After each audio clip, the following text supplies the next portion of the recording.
प्रभु यीशु मसीह के मधुर और मीठे नाम में आज दिनांक 3 मई दिन शनिवार को आप सब श्रोताओं का हम स्वागत करते हैं।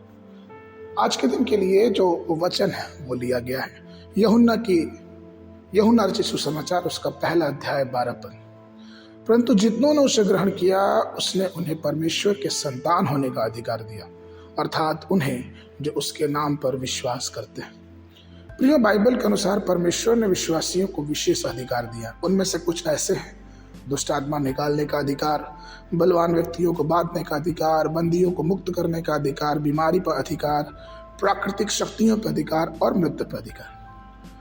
अधिकारों के इन क्रम में हम ये बताना चाहते हैं कि ये अधिकार हम कैसे प्राप्त कर सकते हैं। इस अधिकार प्राप्त करने के लिए सिर्फ एक जो विशेषता हमारे और आपके अंदर होनी चाहिए वो यह है कि हमें अपने आप को परमेश्वर की संतान ठहराना चाहिए। अर्थात हम अपने कामों से तो नहीं ठहरा सकते, लेकिन जब हम परमेश्वर पे विश्वास करते हैं, उसके वचनों पे विश्वास करते हैं, तो वो हमें अपना संतान बनाता है।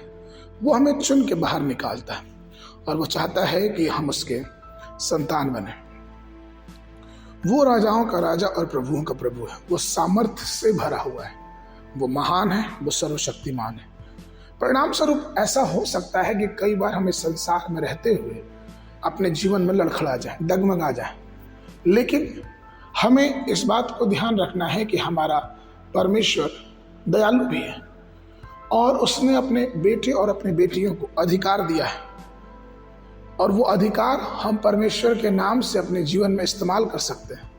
लेकिन जब हम उसके बेटे और बेटियां हैं, जब उसके संतान हैं, तो वचन जैसा हमने पढ़ा कि जितनों ने उसे ग्रहण किया, अर्थात पूरे हृदय से हमें उसे ग्रहण करना पड़ेगा।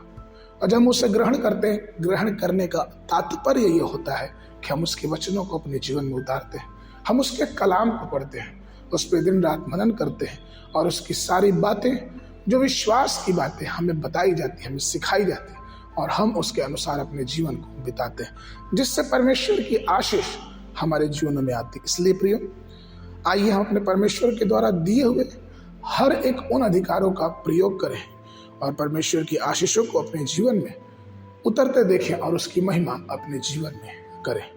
आगे के मनन के लिए 2 कुरिन्थियों की पत्री उसका 5 अध्याय 20 पद। सो हम मसीह के राजदूत हैं, मानो परमेश्वर हमारे द्वारा समझाता है। हम मसीह की ओर से निवेदन करते हैं कि परमेश्वर के साथ मेल मिलाप कर लो। बाइबल अध्ययन के लिए सुबह के समय पहला राजा 14 और 15 अध्याय, शाम के समय लूका उसका 22 अध्याय 21 पद से लेके 46 पद तक। परमेश्वर आप सबको आशीष दें।